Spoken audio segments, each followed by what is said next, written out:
breastfeeding girl permitted? One in Islam, one in If so, is it allowed to derive sexual pleasure from her? Such as kissing and other forms that do not harm her except penetration. This is the answer. If the marriage itself met all the condition,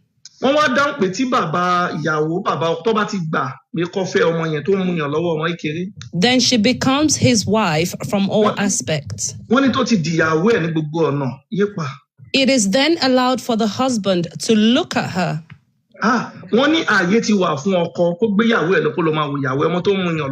Touch her. Kiss her.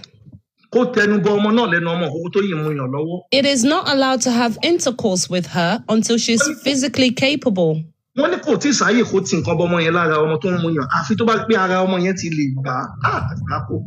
And if she's able to, then even that becomes permissible for him.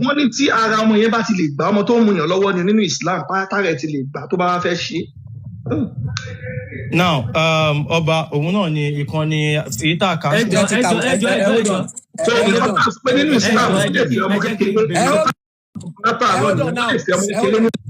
Hold on. Now, what ti kati Islam báyìí. Ó yá ẹ̀yin ẹ sọ pé ní odù Ifá kan tí ọ̀run mi láti ṣe kíni kan ó yá gbé náà jáde ká tó wà fún Islam kan náà kà yẹn o ti Islam kan. No, Islam I have Baba just me mo Ọba Solomon mo ń bọ̀ Baba just me. My sister, nǹkan tẹ́ ṣe kà tán yìí according to what school of thought? No, Islamic knowledge. Ẹjọ́ down, ẹjọ́ tí o kọ́. Ẹ jẹ́ kí Islamic knowledge bèrè question ẹ̀ tán náà. According to what school of thought? I open mic yìí o. So ẹ má bínú o, ṣé nǹkan tẹ́ ń sọ ni pé kò sí fatwa nínú ẹ̀sìn Islam? I'm asking you. Mi ò bẹ́ẹ̀ fatwa báyìí. Ask us that question tó kàn wá. Ìwé Islam là ń kà. No. Kò sí nǹkan tó kàn wá pẹ̀lú gbogbo nǹkan tó sọ yìí. Ìwé Islam táwọn èèyàn dẹ̀ ń tẹ́lẹ̀ tẹ́ bá lọ sí ilẹ̀ Haúsá wọ́n fẹ́ ọmọ kékeré táwọn èèyàn tẹ́lẹ̀ ìwọ wá ń sọ fún wa ń sìn pé according to what school of thought ṣáwàlá kọ́ ni ṣáwàlá kọ́. MSbaba ẹ calm down MSbaba ẹ calm down ẹ má jẹ́ kó ka yín lára púpọ̀ ẹ jẹ́ kí sísá yẹn kó. Ìwé Ṣàfíì wo la ti lè rí inú ìwé Màlíkì wo lẹ kà síta inú ìwé Hànábílà wo lẹ kà inú ìwé Hànàfíyà wo lẹ kà ẹ bá wa sọ. Oya ibo lẹ ti. Islamic ló ń béèrè question lọ́wọ́ aláwa ìfẹ́jẹ́ kan dá wọn lóhùn. According to what school aláwa of thought? ìfẹ́ wa bí. Ẹ fún mi ẹ sọ nọ́mbà fatwa yẹn ẹ sọ nọ́mbà ẹ fún wọn kọ lọ. Ẹ̀nà kò sí ìwé tó ń jẹ́ fatwa àti sọ fún yín. Tẹ́ ẹ bá tẹ̀ sí Google fún ara yín.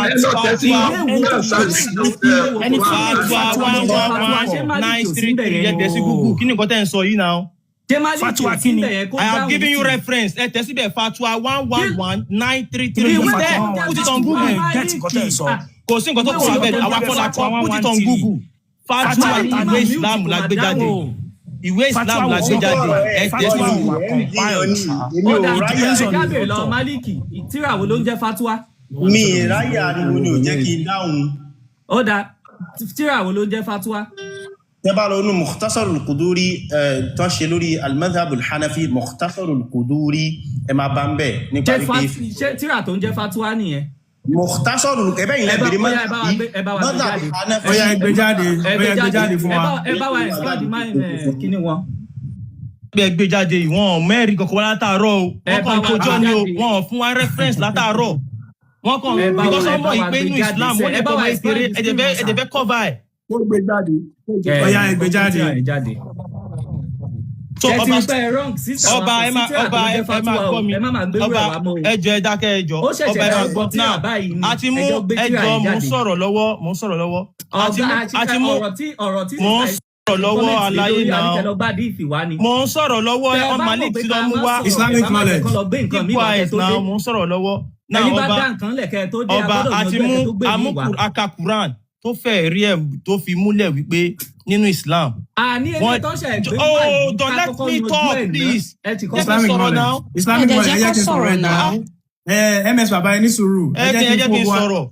Now àti mú Quran wá tó sọ̀rọ̀ wípé tẹ́ bá fẹ́ kọ àwọn ìyàwó yín sílẹ̀ wọ́n dẹ̀ made mention àwọn ìyàwó yín èyí tí ò tí ì máa ṣe nǹkan oṣù nítorí wípé wọ́n kéré tó fàyè lẹ̀ wípé a lè fẹ́ ọmọ kékeré nínú Islam. Ẹ jẹ́ ń délẹ̀ please. Ẹ jẹ́ kó láǹdì. Àgbé tafsir yẹn jáde, tafsir yẹn explain, tafsir ló máa ń ṣàlàyé Quran. Tẹ́ bá ka Quran tí ó bá yé yín nǹkan tó ń sọ. Ẹ wo tafsir yẹn wá ṣàlàyé pé nǹkan tó ń sọ ń bì báwọn ọmọ tí ò tí máa ṣe nǹkan oṣù òun ni àwọn ọmọ kéékèèké torí pé ọjọ́ orí wọn kéré. MS. Ẹ jẹ́ ń délẹ̀. Okay. Àgbé àdìsí jáde wípé Muhammadu ó fẹ́ Aisha ní ọmọ ọdún 9. Ẹ̀yin sọ wípé ó ti bàlágà. Ó bàlágà kò bàlágà. It is against our own culture and tradition kí wọ́n máa fẹ́ ọmọ ọdún 9.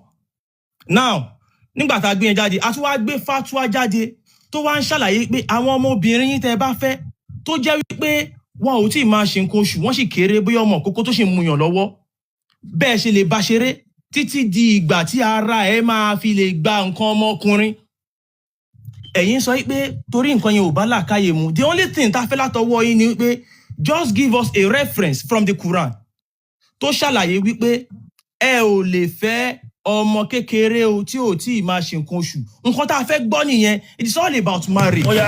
Tí ò bá jẹ́ ti sí then we move on to the next question. Ẹ má waste time.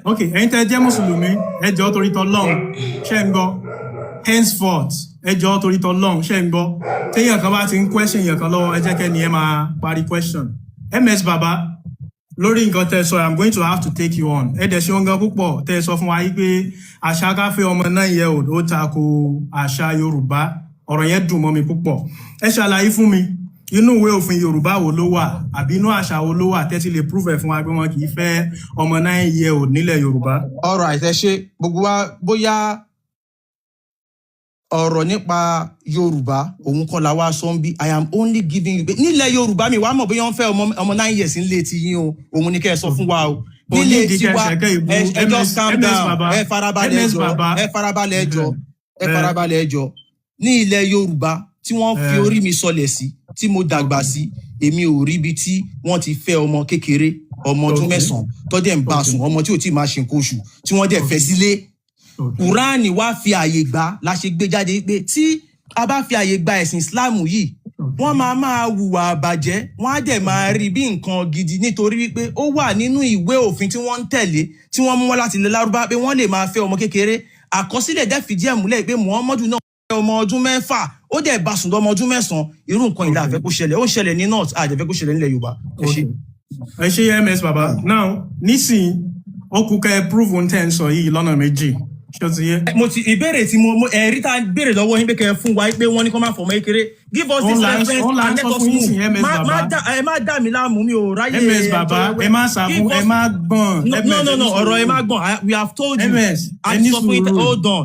ẹni sùúrù kí lẹ mọ̀ nípa tafsir ẹ dúró ẹlẹ́yìn kó ti tafsir kí lẹ mọ̀ nípa tafsir MS. What do you know about tafsir? Hold on don't need to. Tafsir lọ sí MS what do you know about tafsir? We are not here to discuss about tafsir. Tafsir is ọpẹ lè fọmọ kékeré agbẹ nǹkan jáde. But you go into tafsir. You don't know about what you are quoting, MS. You don't know about what you are quoting. Are you making sense to yourself? You don't know what you are. Define tafsir now, MS. Define tafsir. Hold on. MS. Define tafsir. Wá bí láti wá define Quran àbí tafsir. Okay. We are reading from your text. Do you know what tafsir means, MS Baba? Now.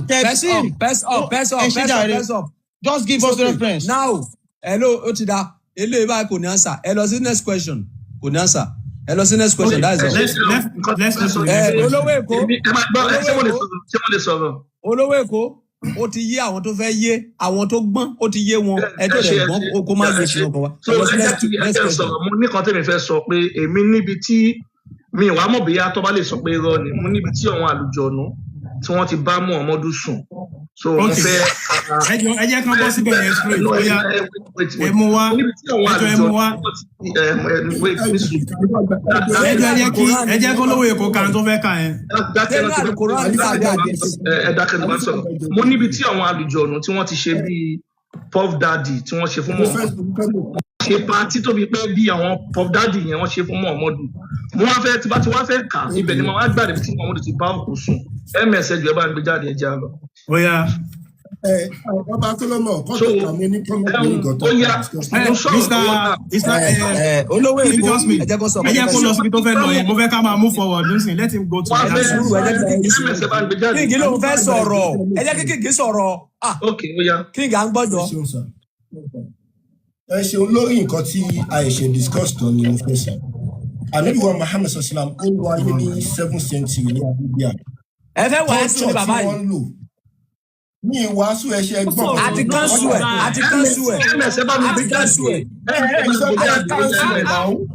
Àti kánṣu tàkọ́kọ́ ẹ̀ kò lórí kò nídìí. Ó wà lọ́wọ́ mi, ó wà ní kọ́ gbé mi sí big screen.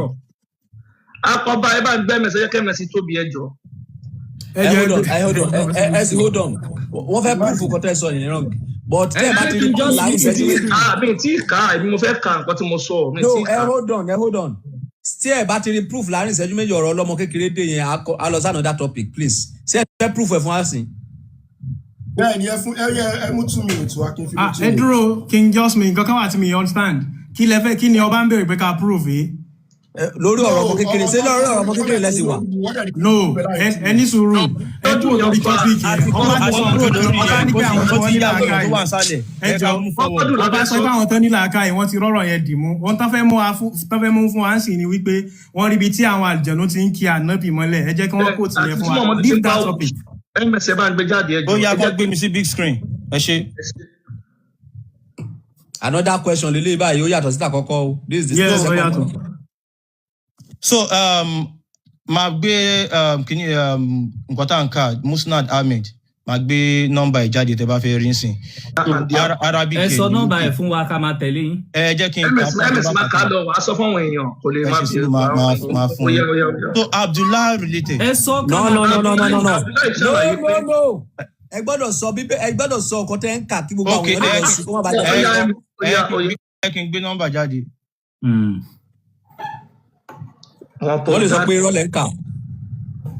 Ẹ jẹ́ kán gbé jáde o ẹjọ́. alẹ́ ìyàwó mẹ́rin jáde African Puff Daddy. Musnad Ahmed 3788. Kẹ́mẹ̀ ti súnmọ́ bẹ̀ dáadáa kí gbáyé tó rí. Ok. Kẹ́mẹ̀ ti súnmọ́ fóònù. Wọ́n ti rí dáadáa báyìí. Bẹ́ẹ̀ni, kọ̀nfàmù ni. Táwọn èèyàn ti rí ẹ screenshot ẹ Musnad Ahmed. Ẹ̀yà ẹ bọ̀ wìtìwìtì. So ó ní Abdullah related. Abdullahi ṣàlàyé ń gbé wa débẹ̀. The messenger of Allah sent for me. Muhammadu òjíṣẹ́ Allah ó ránṣẹ́ sí Abdullahi oníkọlọpàá Abdullahi wá. So we set out until I reached such and such a place. Wọ́n bá gbéra wọ́n bá ń lọ wọ́n tẹ̀síwájú wọn. And he traced the line for me. Muhammadu bá ya ìlà fún Abdullahi pé wà and told me. Ó bá sọ fún pé. Stay between the two edges of this line. Dúró sínú làyè ò gbúdọ̀ bọ́ta nínú làyè o. Don't go outside of it. Tó o bá ti bọ́ta nínú làyè. If you go outside of it, it is over. Bá bọ́ta ikú pa ẹ́ ó tán fún ẹnìyẹn òpin nìyẹn o nínú. Abdullah said. Abdullahi wípé. And so I stayed there. Abdullahi bá dúró gbákámú. Then the messenger of Allah went off a stone's throw away or a little farther. Ó bá gbéra síwájú ó díẹ̀ sí. Then he, Abdullah, mentioned a group of male members. Abdullah ní àwọn arákùnrin wọ́n jáde. Who looked like the Zoot people. Tí wọ́n dàbí àwọn tó ń pè ní Lut, àwọn bíi kò jọ Pakistan kò jọ India ní àwọ̀ tí wọ́n bá wá. And said, Allah willing, with no clothes on them. Wọ́n wọṣọ gbalasagbalasa wọn bó ṣe wà ń lẹ́rìí tí gbogbo ayé. But I did not see their genitals. Òun ò rí kí wọ́n yẹn òun. They are tall and scrawny. Wọ́n sì gbọ́nlẹ̀ eégún bẹ. And they came. Nígbà tí wọ́n dé tí wọ́n sún ara bíi Muhammadu. And started to ride the messenger of Allah. Wọ́n bá bẹ̀rẹ̀ sí ní di ìtàn Muhammadu mú lápá ọ̀tún lápá òsì. Wọ́n bá bẹ̀rẹ̀ sí ní pàpà sópè Muhammadu. bó ṣe ń tó kó bọ̀ lẹ́nu lọ́n tí bọ̀ nídìí létí ní gbogbo ara kí ló tún ṣe ń gbọ́. The messenger of Allah began to recite to them. Bó ṣe ń fún Muhammadu bá bẹ̀rẹ̀ sí ní ṣe yá bọ́ wọ́n mú ẹsẹ̀ ó ti dọwọ́ tílẹ̀ báyìí dẹ̀yẹn wí Bible style kí ló wá ń sọ. And they started to move closer and lean around me. Bó ṣe ń gbà sí fún Muhammadu wí Bible style yẹn Muhammadu bá fọwọ́ rìn lọ síbi tí Abdullahi wà. And get in my way, and I become intensely terrified of them. Pìtìpìtì ayé bá Abdullahi pẹ̀lú ọgbọ̀n ara bí àwọn sàbí ẹ̀ pìtìpìtì ayé bá wọn. So I sat down. Ó bá jókòó pé kí lélẹ́yìn. And when the morning light broke, àdómọ́jú lọ fi Muhammadu ṣe nígbà tí ilẹ̀ mọ́ àdópa. They began to go away. Àwọn àlùjọ ní bá ń dọ̀fẹ́lẹ́ ẹ̀kọ̀kan Then the messenger of Allah came back exhausted and in pain. Muhammadu tán ó ti rẹ Muhammadu wọ́n ti dólé ayé ẹ̀ pa. Or practically in pain. Gbogbo ara ti ń wo Muhammadu ìdí ń tábẹ̀lẹ̀ jẹ́ yọ̀ díẹ̀ omi pín gbogbo ẹ̀. From how they had ridden him. Nípa bí wọ́n ṣe ti gun Muhammadu Mudiru dẹ̀ sọ fún ara bí wọn gbọ́ àwọn sálá. He said. Abọ́ ṣe ti balẹ̀ díẹ̀ jẹ́ Muhammadu wá wípé. Indeed, I am exhausted. Then the messenger of Allah put his head in my lap. And the scrawny ones came with white garments on. But the messenger of Allah had fallen asleep. And I became more intensely terrified of them than I was the first time. Níbi tí Abdul Salam. Ẹ jẹ́ àdáwọ̀ eléyìí lọ, ẹjọ́ mẹ́ẹ̀kú. Ẹ jẹ́ àṣẹlẹ̀ ẹ̀kọ́ ẹjọ́ tó lọ. Ẹ jẹ́ àkàkíní ìdélẹ̀, ẹ jẹ́ àkàdélẹ̀, ìwọ ni méjì. Just me, ẹ jẹ́ kí wọ́n ka Just me, ẹ jẹ́ kí wọ́n ka ẹlẹ́ẹ̀kejì. Mo máa ka ẹlẹ́ẹ̀kejì. Ẹ jẹ́ kí wọ́n ka àkọ́tọ́ fẹ́ kà kan. Just me, ẹ jẹ́ kí wọ́n ka gan. So MS níbi tó ti ń sọ fún àwọn àbúrò bàbá ẹ̀ tíyàwó ẹ̀ sọ pé àwọn àbúrò bàbá ẹ̀ ń béèrè ẹ̀ wọ́n ń dúró díẹ̀ ń ta tó lóun ò fẹ́ rí wọn ó yẹ gbé jáde. Ok, ẹ fún mi 1 minute ẹ jọ. Ọ̀rọ̀ máa jẹ́ mi ní sópẹ̀lẹ́ rí ni mi kàn déédéé wájú wa máa. Mo mọ̀ pé. Onígbà tó náà ní 1 minute àkọ́kọ́ àdìs tó ká yìí irọ́ ni àdìs yẹn irọ́ ni. Just me, ẹ má sọ̀rọ̀ ẹni sùúrù ẹ jẹ́ kán délẹ̀. Just me, ẹ jẹ́ kán délẹ̀. Àánú mi dẹ̀ ń ṣe bọ̀bọ̀ yẹn. So there's an observation. So nígbà tí mo mọ̀ there's an observation. This is going to be a debate. wọ́n ní wọ́n l'observation ẹjọ́ ń sọ̀rọ̀. Ẹ jẹ́ kó sọ tí wọ́n tán náà tó bá sọ tí wọ́n tán ẹ máa sọ tí yín. Àwọn fẹ́ interaction ẹ máa sọ tí yín. Observation is allowed at any point. Ó dà pé wọ́n tó 30. 1, 2, 3, 4, 5. Àwọn bíi 30 Muhammadu nìkan ó tó àyò. Ẹ̀yin Mùsùlùmí ẹ má dá lóhùn ẹ ṣáà fún ilẹ̀ jẹ́ nípa ẹlẹ́ẹ̀kejì. Ó gbìyànjú wọ́n gbà fún létí gbà fún lẹ́nu gbà fún nídìí. Olówó Èkó ṣé ìwé náà lẹ́sìn ń kà wá ẹni. No, mo ń ka iye nọ́mbà tí wọ́n jẹ́. Observation ọba please we are not going to take this. Anobi lẹ́ ń sọ pé tó wà nínú ìwé yẹn ni kó kà jáde kó kàn sọ gbogbo àwọn ìfẹ́ tó ń fi sí yẹn àwọn náà lè ṣẹ̀fẹ̀. Wọ́n ka èèbó ọ̀tọ̀ ní nǹkan tó ń sọ Yorùbá ẹ̀yin tẹ́ ẹ jẹ́ lọ bí ọ̀tọ̀ ní nǹkan tó ń sọ ọ̀tọ̀ ní nǹkan tó ń tú àwọn náà lè ṣẹ̀fẹ̀. And we are talking about our prophet here. We hold him sacred. He remains the biggest example for all mankind. Let him be respectful in his utterances. Please. Nǹkan tó wà ní ìwé náà ṣàwọn ọba èmi ò. Ẹ jẹ́ kó wà civil. Àjàsà yẹn bá wa dínkù ẹjọ́. Ok, ẹ ṣe máa dín. Kó má lò rárá. Kò ṣe kọ́ dínkù nǹkan tó bá wà ńbẹ̀ ni kí wọ́n kà nǹkan tó bá wà ńbẹ̀ ni kí wọ́n kà ṣeré bí báyìí ni. Ẹlẹ́ẹ̀kejì yẹn ok ẹ̀yin Mùsùlùmí ẹ fi wọ́n lẹ̀ ẹ jẹ́ kán ka ẹlẹ́ẹ̀kejì ẹ jọ. Ẹ̀yin Mùsùlùmí ẹ jọ ẹ jẹ́ kán ka ẹlẹ́ẹ̀kejì. Ẹ jẹ́ kán ka ẹlẹ́ẹ̀kejì. Ó Musalama spoke to me. Kí ni reference eléyìí? Kí ni reference eléyìí? Àwọn kọ́tọ́ ka ẹ̀dọ̀ yìí fún ni. Kí ni reference eléyìí? Kí n jọ́sùn yẹn fún wọn lẹ́sẹ̀ ẹ jẹ́ kán sọ ogun tán fẹ́ sọ yẹn kán sọ dílẹ̀. Ẹlẹ́kejì tàbí kàǹsìn lọ ti lo orí Ìlọrin. Òun ni. Bọ̀ ṣé nǹkan tẹ fẹ́ kà ní sísó bá ẹ̀ta àkọ́kọ́ yẹn jọ ní sóbá àkọ́tà ọkọ̀. Bẹ́ẹ̀ ni ó jọ lọ́kọ̀ ni. Jami al-Masanid wa al-Sunnah by Ibn Kathir, volume 27. Authentic ni, authentic. Kọ́lọ́ba fún Dìrú bàbá wa lẹ́mìí gúngùn. Ó yá MS gbé sókè. Salama spoke to him and said, Salama ó ń gbé wa débẹ̀ pé ìyàwó Muhammadu ló ń jẹ́ Salama. Messenger of Allah. Ó ní Muhammadu òjíṣẹ́ Allah. Your cousin, your aunt's son, Muhammadu àwọn mọ̀lẹ́bí rẹ̀ ń béèrè rẹ̀ wọn. And your son-in-law. Àtàná rẹ̀ wọ́n ń béèrè rẹ̀ wọ́n dúró di enter. He said, Muhammadu wí pé, I have no need of them. Mi ìfẹ́ bá wọn ṣe mọ́, mi ìfẹ́ rí wọn. As for my cousin, ìyẹn nípa ti tó jẹ́ àná òun yẹn. He raped me. He raped me. Èyí tó jẹ́ mọ̀lẹ́bí òun yẹn, ó ló mú orí Ìlọrin, ó ló fa sí òun, ó dẹ̀ bá òun sùn, ó kò bá sùn fún òun, wọ́n gbọ́. And as for my cousin and my son-in-law, ó láwọn ẹbí òun méjì tó wá yìí. He is the one who said to me in Mecca. What he said, that is, he insulted me in Mecca. Tẹ́bi méjì táyì fẹ́ sọ nìyẹn báyìí. Méjì rè o. Oya mute olówó Èkó. Oya mute MSbaba. Oya ó ti kàn yín báyìí. Oya ẹ fún wọn lésì. Ta ló fẹ́ sọ̀rọ̀? Naam. Àkọ́kọ́. Bismillah ar-Rahman ar-Rahim. Me your like if I say mute me lẹ́mẹ̀wá. Actually, a lot of time mo sọ̀rọ̀. Màá mute yín tí ọ̀rọ̀ bá ti kàn yín. Àwọn tó kù báyìí máa mute wọn báyìí. A lot of time. A lot of time mi ní mo kàn sọ̀rọ̀ dálẹ̀ lọ.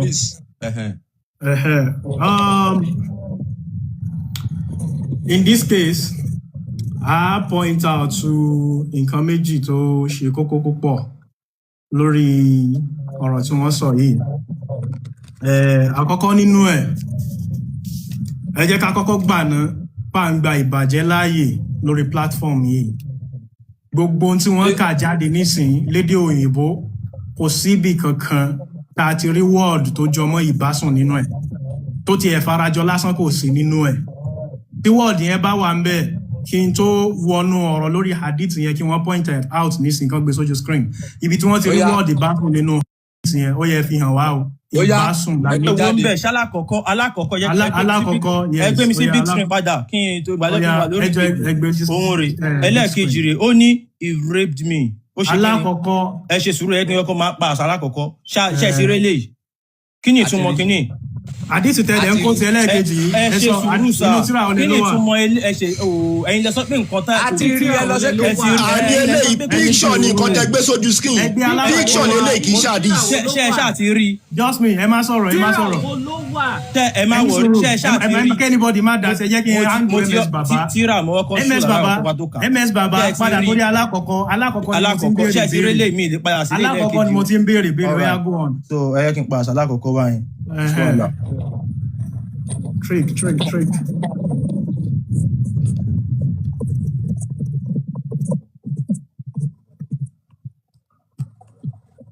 So alákọ̀ọ́kọ́ ni. Oya. So ó ní ẹ̀ka tún olówó Èkó. Kò ní ìdíkọ́ olówó Èkó dá sí. No, ohun tí mo fẹ́ kẹ́ ẹ ṣe ẹ sọ̀rọ̀ nípa wọ́ọ̀dù ìbásùn. Ẹ má wọrí ẹ farabalẹ̀. Ẹni sùúrù ẹ̀yin wọ́ọ̀dù ìbásùn ẹ fà ṣe yọ. sùúrù. Ẹ jẹ́ kán béèrè question wọn. Mo ti gbọ́ question wọn náà. Mo ti gbọ́ wọ́n sọ pé kò sí nǹkan tó ń jẹ́ ìbásùn nù nǹkan tá a kà. Àbí? Oya mo ti jáde. gbọ́ náà. So ó sọ ń bì ó ní àwọn ẹni tí wọ́n yọ yìí with no clothes on wọn ò wọṣọ. Ṣé ń gbọ́? They are very tall and scrawny. Padà sẹ́yìn ẹ má sálọ padà sẹ́yìn kó tó kan tall and scrawny kí ló wà ń bẹ̀. With no clothes on, but I did not see their genitals. Ó náà wọn ò rí nǹkan ọmọkùnrin wọn yẹn. Àbí? Tall and scrawny. Àbí ṣe ń rí? And they came, wọ́n wá and started to ride the messenger of Allah. Kí ni ìtumọ̀ ride? Ẹgbẹ́ sí Google yìí pé ṣé kí n gbé jáde fún ara yín? What it means if someone rides another person. Ẹ jẹ́ bá yín gbé jáde. Ẹ má wò. MS bí ẹṣin ni Muhammadu bí àwọn gùn lẹ́ṣin.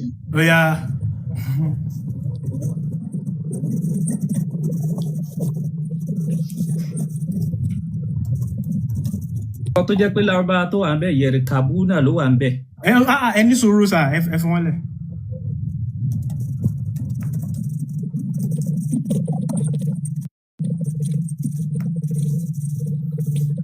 gbé wá. Àwọn àmì tó sí tó ń dààmú ara wọn tó ń po Google nú pọ̀ báyìí. Kán bá wa mú ọ̀rọ̀ yẹn jáde kán dẹ̀ yanjú ẹ̀ àní kúrò.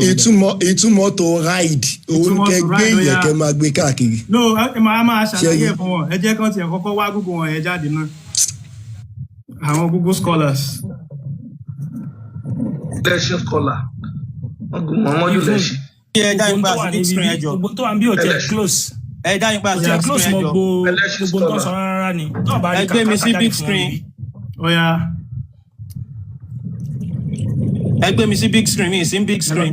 Ẹ bá Tani kò gbé? Tani kò gbé o? Big screen, MS.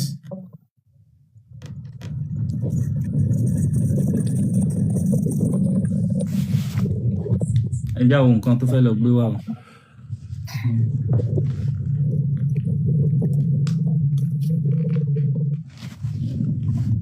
Kí lélẹ̀? So òun nìyẹn sálẹ̀ ó ní sexual slang. Kí lẹ gbé wáyé? Ẹ farabalẹ̀ náà. Ẹ má jọ. Ẹ jẹ́ àwọn èèyàn tó wà ń bí iná lè tẹ̀ sí Google náà. Google dẹ́ kọ́ lẹ wà yìí o. Kí lẹ wà ilé yìí o. Google kọ́ lẹ wà yìí o. Àwọn doctors. This is Quora, this is not Google, this is a lie o. This is not making sense. Bóyá kí n lo fóònù mi. This is Quora. Bóyá kí n lo fóònù mi. Quora lele àlùfáà ìwé o. What it means to ride someone.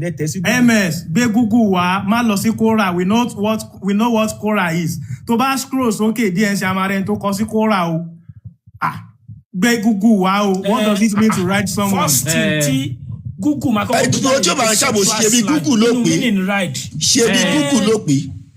Oya, go back to Google. Mi ò mọ bẹ́ẹ̀ ipò ìṣe ń ṣe báyìí. Oya, read from the beginning because you know what wájú mi báyìí. Ẹ já wo prompt yẹ o. Common meaning. Sexual. Ẹ já kọ́ wo prompt yẹ náà. Ànírọ̀ tún ní sẹ́ẹ̀. Ẹ jẹ́ kó sọ yẹn. Your Oxford Dictionary will say this. Right, and the first meaning is ṣé níbi tí power ẹ mọ̀ yẹn ẹ jẹ́ kó lọ síbẹ̀ the first ẹ máa jẹ́ kí n tú ṣe máa jẹ́ kí n já kí n sẹ́yìn. ẹ jẹ́ kó kà ẹ jẹ́ ká kà sí ní kílódé tẹ̀ ń ṣe báyìí náà. ẹ fà á sísàlẹ̀ ẹ fà á sísàlẹ̀. kílódé tẹ̀ ń ṣe báyìí náà. ẹ̀yin mùsùlùmí ẹ jẹ́ kí MS sọ̀rọ̀ ẹ̀jọ̀ ẹ̀yin mùsùlùmí tí wọ́n ṣe báyìí first meaning of right ẹ̀yin náà máa gbé lọ́dọ̀ yín náà 100% irọ́ ni. Ẹ tó bá pé rọmọ pàṣẹ fẹ́ máa gbé jáde lọ́dọ̀ yín ẹ yé ṣe báyìí náà. ẹ jẹ́ kó kà ó yá. Tí n bá parọ́ ẹ gbé jáde lọ́dọ̀ yín náà. ẹjọ́ bẹ̀rẹ̀ láti di prompting yẹn kí ló bẹ̀rẹ̀ ká. ẹ jẹ́ kí mi máa ń lọ yá kí ni prompt ẹ fi síbẹ̀ yẹn mẹ́rin bàbá. ẹ jẹ́ ká ka prompt yín. What it means to ride someone. Let us see it. Ẹ jẹ́ ká rí. Ẹ má gbé pamọ́. Ẹ má gbé pamọ́. Tí bóun òun ní náà to ride someone meaning. Ṣé bóun ní to ride someone meaning agbẹ́rẹ́dá yìí fi ṣe báyìí. Oya go ahead. Ó mà ga o. So common meaning ó ní sex. Ẹ já wò láti bẹ̀rẹ̀. Ẹ má dá sí mọ́ ẹjọ́ ẹ jẹ́ kó máa tún wọn. MS baba. Ẹ fi wọ́n lẹ̀ MS. MS baba. Ẹ má tún ká ẹ jẹ́ kó fúnra wọn gbé jáde. Ẹ tó gbé tí wọ́n jáde. Ẹ jẹ́ gbé jáde ẹ jẹ́ sí bísí. Mú fàtúmọ̀ kò ní. Ẹ fúnra yín gbé jáde. Ẹ jẹ́ gbé jáde. Oya mo ti wà ń bí èmi jà ti gbé jáde ń bí. Ẹ má ọjọ́ ti wà ń bí báyìí. Ó ti wà ń bẹ̀ bá ń paná yẹn. Ẹ ṣe sùúrù òun nìyí. Bá ń paná sí ti inú bí báyìí.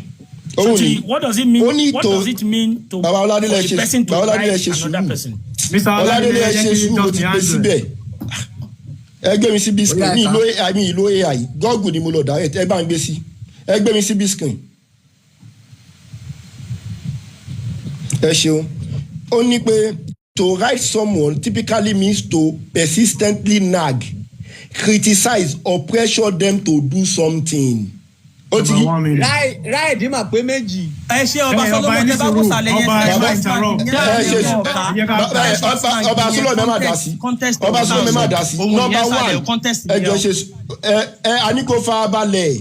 Kí wá ní contest ọ̀rọ̀ ìtumọ̀ nag linguistically. Hold on, contest ọ̀rọ̀ ní pé. A ní o dákẹ́ kí n ká náà.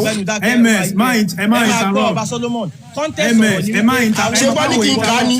Ẹ farabalẹ̀ àwọn tí wọ́n wọṣẹ́ tó wà ní ìhòòhò wọ́n ráìdì Muhammadu. Báwo làwọn tó wà òhò ní ráìdì Muhammadu. MS ẹ farabalẹ̀. ẹ jẹ́ ká kà jáde kí lè tẹ̀ ń ṣe báyìí náà ó yá ó yẹ máa gbọ́ o wọ́n sọ wípé to ride someone typically means to persistently nag, criticize or pressure them to do something, as in my boss is riding me to finish this report. Kò mí pé ọ̀gá yẹn bá sùn. My boss is riding me to finish this report. Ọ̀gá mi jẹ́mi dákẹ́jọ́ kó dákẹ́ ìwọ tó mọ̀ kọ́kọ́ tó dákẹ́. It can also ani kò mú ta rẹ̀ gàre. ẹ má o ìwé mú tó yẹn ń jẹ́ kó síbi lẹ́nu. Ó di mélòó. It can also be a òde dákẹ́. Sáré ò balẹ̀ mọ́. ẹ má ṣe ti yín ẹ má máa wé. Ta ló tún ọ̀rọ̀? Ẹ jẹ́ ẹ má kà kọ́ yín lọ. It can also be a vulgar slang term for having intense sexual intercourse or in some contexts. Okay, ó yá ọmọ ṣẹlẹ̀. Ẹ jẹ́ ṣe ìkan tó lò ń bẹ̀ yẹn. Ayé mẹ́sẹ̀ sùúrù. Mẹ́sẹ̀ yá ṣe ìkan tá a máa ṣe lélẹ̀ ìbáyìí sìn. Ṣé slang ni wọ́n lò ń bẹ̀ yẹn? Ṣé wọ́n lo slang ni? Àbí nǹkan tó lò wọ́n lò nínú ọ̀rọ̀? Ṣé slang ni wọ́n eléyìí sìn? Wọ́n ní slang. King Jasmine ẹ dá dúró níbẹ̀ King Jasmine ẹ jẹ́ kí n clarify ọ̀rọ̀ ilé kan náà gbogbo ẹ̀yin tẹ́ bá jó nílà ká ẹ̀tẹ̀ wá ń bí ẹ máa bá a lọ mi ìfẹ́ ká pẹ́ lórí question yìí púpọ̀ MS-Baba ṣé MS-Baba wà ń bẹ̀. wọ́n wà ń bí. MS-Baba irọ́ ni gbogbo nǹkan tẹ́ sọ yẹn ẹ lè máa tẹ̀lé ilé ọkọ̀ kankan yìí máa wá mo ń bọ̀ ẹ máa wá jáde mo ń bọ̀ MS-Baba ẹ máa wá jáde. Àwọn ilé yóò ẹ ká bọ́ sí next one. MS-Baba ní láti sá báwo lẹ ṣe ń ṣe ọba Solomon báwo lẹ ṣe ń ṣe ẹ fi mute èmi tí mi ìbá sọ̀rọ̀ ẹ lè mute MS ẹ lè mute MS-Baba ọba Solomon why tẹ ẹ lè mute MS-Baba time tí mi sọ̀rọ̀ lọ́wọ́. mo ti mute ọ̀ya ìsọ̀rọ̀. èèyàn tẹ jónílà ká ẹ̀ ń bí ẹ máa tẹ̀lé mi bọ̀ wá díẹ̀ jàre Bismillahir Rahmanir Rahim. Àkọ́kọ́ ìbàjẹ́ ni tó ń ṣe yìí right Quran ò kí ń lo slogan bẹ́ẹ̀ ni hadith ò kí ń lo tó bá tiẹ̀ máa lo slogan yóò jẹ́ slogan Lárúbáwá hadith yìí ohun tó wà nínú ẹ̀ the word tó wà nínú ẹ̀ lábá yerkabun to write something kò síbi kankan nu context Lárúbáwá tí wọ́n ti máa ń lò fún ìbálòpọ̀ Abdul Malik wà láàrin wọn òun lọ sílé kí ó ń tiẹ̀ tó bá ní any evidence ibi tí wọ́n ti ń lo yerkabun fún ìbálòpọ̀ kó mú jáde nígbà tí n bá sọ̀rọ̀ tán àkọ́kọ́ nìyẹn.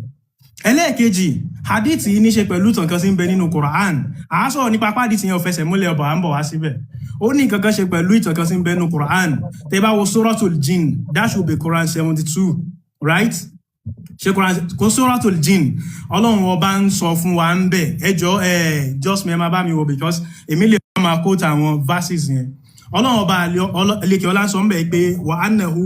tí biscuit kì í fi wọ̀nyí ẹgbẹ́ mi sí biscuit kì í gbé síbẹ̀ kọ́ gbé mi sí biscuit kì í fi hàn wọ́n.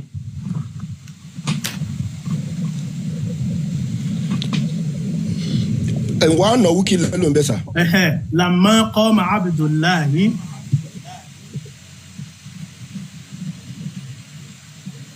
kadu yakununa alayhi libadan. ó ní wa annahu kana rajulun minal insi ṣé bíbá yìí ni.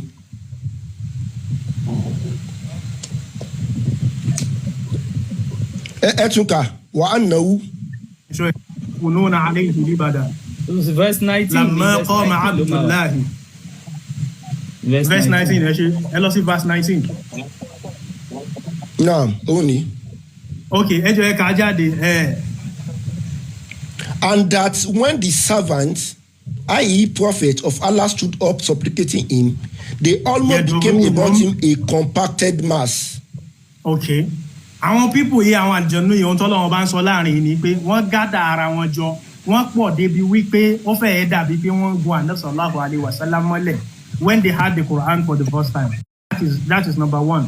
Number two nínú ọ̀rọ̀ yìí hadith tẹ́ka yìí MS-Baba hadith yẹn kò fẹsẹ̀ múlẹ̀ o torí pé nínú tíra tó wà reliable ju bí tẹ́ ti mú wá yẹn lọ Bukhari ẹ jẹ́ ká lọ sọ́dọ̀ Muslim hadith 450.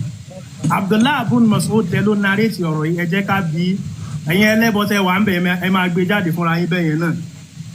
Abdullah ibn Mas'ud lẹ́kọ̀t nínú Musnad Imam Ahmad tó ń sọ̀rọ̀ yìí so ẹ jẹ́ ká lọ sí Sahih Muslim hadith 450. Ṣé lè bá mi rí King Josmith? Bẹ́ẹ̀ ni mo máa gbé síbẹ̀ sí. Okay. Ó ń lò lọ́wọ́ ni. Okay, ẹ ṣé. Òun nìyí. Òun rí. Okay. Dawood reported from Al-Hamil who said, Okay. I asked Al-Akama if Ibn Masud was present Yes. with the messenger of Allah on the night of the jinn.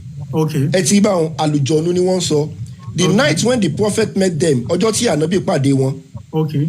Ibn Masud said, Ọmọ Masud sọ pé no. Ibn Masud tán sọ yìí, òun ni Abdullah ibn Masud tí wọ́n ń sọ nínú hadithi Ahmad tí wọ́n sọ lẹ́ẹ̀kan yẹn. So Ibn Masud yẹn, Abdullah ibn Masud yẹn, òun ni wọ́n ń bi léèrè nínú hadithi táǹkà. Kí ló sọ? He said no. Ó ní rárá o. Òun ò sí in bẹ̀ lálẹ́ the ọjọ́ company yẹn. of the messenger of Allah. Òun ò sí Bẹ́ẹ̀ bẹ̀ ni ní ó ní àmọ́ mo alẹ́ wá. ọjọ́ yẹn. Ṣé ti ń rí wọ́n bí Ibn Masud directly? Now, ẹ jẹ́ kí MSbaba kó gbé hadith tó ka earlier yẹn wá padà kí wọ́n á fi nǹkan kan hàn nínú ẹ̀ kẹ́lí mọ̀ pé wọ́n mọ̀ tí wọ́n ń sọ. Ibn Masud tán ló narrate story. Òun ló sọ pé ọ̀rọ̀ yẹn ò ṣojú. Ẹjọ́ máa ti gbé wá ẹjọ́ máa ti jẹ́ kó dá sí. Ẹjọ́ máa dúró ṣe sùúrù MS ṣe sùúrù náà àti dáhùn tó. A ní kó ṣe sùúrù náà àfáàbalẹ̀. Wọ́n ní kẹ́ display ẹ̀ padà ni wọ́n ò béèrè anything. Àbí display ni. Ẹlẹ́ẹ̀kejì ni pé àdìsí tí wọ́n gbé wá yẹn òun lélẹ́yìí ẹ ti rí dọ̀ if àdìsí ni àdìsí yẹn ò fẹsẹ̀ rìn lẹ̀. Mi ti fẹ́ ká lọ síbẹ̀ yẹn lè máa yé wọn. Ṣó ti yé àdìsí tí wọ́n gbé wá ẹ̀yà ẹ̀ jẹ́ kó gbé wá kí n fi nǹkan kan hàn wọ́n nínú ẹ̀. Aládùn. Ó yá MSbaba ẹgbẹ́. Máa gbé ojáde ń sìn bọ̀. A ò mọ ewu lẹ fẹ́ mú bẹ̀ gangan. Ṣé nǹkan tẹ́ni yẹn náà rẹ̀ ti rọ ni? Wọ́n ní kò kọ̀ gbé àdìsí yẹn wá lọ́sọ̀ kọ̀ gbé àdìsí yẹn wá. MSbaba lè argue. Èmi ò fẹ́ kí wọ́n máa sáká gidi. When you are sure of what you are saying, just go ahead and present it to us. Present it now. It makes sense.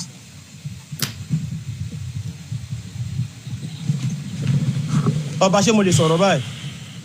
Tí àwọn ọmọ sí ló sọ̀rọ̀ lọ́wọ́ bá police sí. Wọ́n ti èmi mo fẹ́ sọ̀rọ̀ báyìí bọ̀ wọ́n kàn kó sí mi lára. Wọ́n tó sọ̀rọ̀ wọ́n bá a sọ pé àdìsí tó gbé wálẹ̀ kan yẹn kó dá padà wá. tó ẹ ṣe máa dá padà ọba àdìsí tààkà tí wọ́n ti rí wípé ó bá a sùn. Ṣé ẹ máa dá padà bẹ́ẹ̀ ní dá padà? ẹ jẹ́ kí n délẹ̀ náà. Ní kẹ́ máa explain náà. Mi ò láì gbẹ́ ṣe ń ṣe yìí náà. Ẹ kàn gbé àdìsí yẹn padà wá fún ẹ jẹ́ kí n sọ̀rọ̀ máa bá yín gbé sí náà. Àdìsí yẹn ni kẹ́ ẹ gbé wá. Mo máa bá yín gbé sí. Mo máa bá yín gbé sí.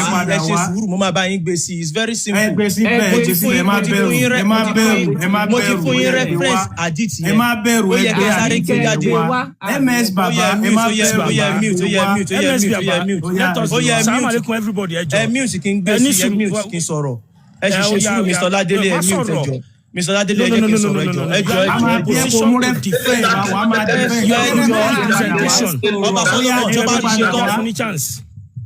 You make the presentation, so you are not in position to defend again. Make the presentation and let.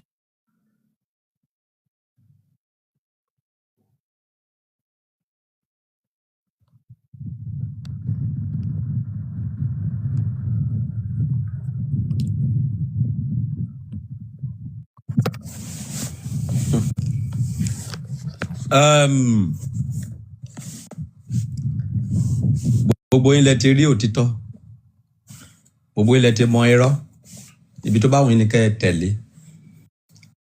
Ìwọ tó bá wùn láti ṣe mùsùlùmí ló máa ṣe, ìwọ tó bá wùn láti padà sí ṣẹ̀sìn ló máa ṣe. But debate yìí sì kún ẹyọ kan. Ẹ jọ̀ọ́ tó Ọlọ́run. We still need this debate again. So a need àwọn mùsùlùmí tó ka Quran dáadáa. Tí wọn kì í ṣe ẹlẹ́jọ́ wẹ́wẹ́. Ó dẹ̀ ṣe tí àfà Adégúnwà bá sì wà ń bí ó dà pé yẹn ka Quran díẹ̀. Tí àfà Adégúnwà bá sì wà ń bí bí a kọ́ padà sókè. Ṣé rí ọ̀rọ̀ tó wà ńlẹ̀ yìí question tó yẹ ká dáhùn ìṣẹ́jú kan. Àwa ń dáhùn ẹ̀ ní 10 hours. No. Hello. Ṣé ó dá kéèyàn máa fẹ́ ọmọ kékeré? Kàbí kò dá kéèyàn kò dá o. Alukoran báyìí ló sọ pé kò dá. Àdìtì tí ẹ kà yẹn fake ni. Proof tó fi jẹ́ fake lélẹ́yìí. Finished. Kò lé. Àwọn fúnra wọn ń rí. Instead of ká máa rojọ́. Are we a kid? Mo fẹ́ dóbò látàárọ̀ ẹ jẹ́ kí ráyè dóbò mi. Ṣé ìlànà jókòó tì ní? Mi ò ráyè o. So please, we need people that know how to read Quran. Tó mọ inú ẹ̀dọ̀ ìfun Quran. Tó máa wá defend the kíni yẹn kì í ṣe wípé bóyá àwa ṣe bias anybody. And then gbogbo ilẹ̀ wa ń bí ṣe ẹ̀yẹ ènìyàn. Christian dá, Mùsùlùmí dá, ìṣẹ̀ṣe dá. Eléyìí tí gbàgbọ́ ẹ bá rọ̀ mọ́, go and do it. Okay? But wọ́n sáà ti fẹ́ tí ẹ gbọ́. Wọ́n ti gbọ́ rere, wọ́n dẹ̀ ti gbọ́ ẹbí. Ibi tí gbàgbọ́ ẹ bá rọ̀ mọ́, go for it. That is it. So, but ó dùn mí, ká ní pé, ṣé Òsàtì Adégúnwà sì wà ń bì? Ṣé Adégúnwà sì wà ní comment section? Because àwọn yẹn wọ́n ka Quran, wọ́n ka a lot of things, yeah. Ó dùn mí o. Mo rí Adégúnwà ń sìn o. Onda.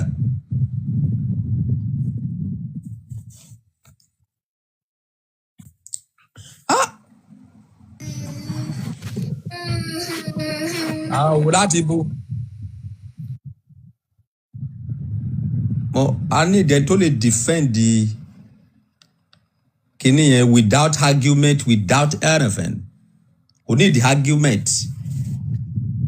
No argument. Hello, sir. Hello, yeah, ẹ káalẹ́, Solomon. Ẹ káàbọ̀ sà, sí àlàáfíà lẹ wà. A dúpẹ́ f'Ọlọ́run o.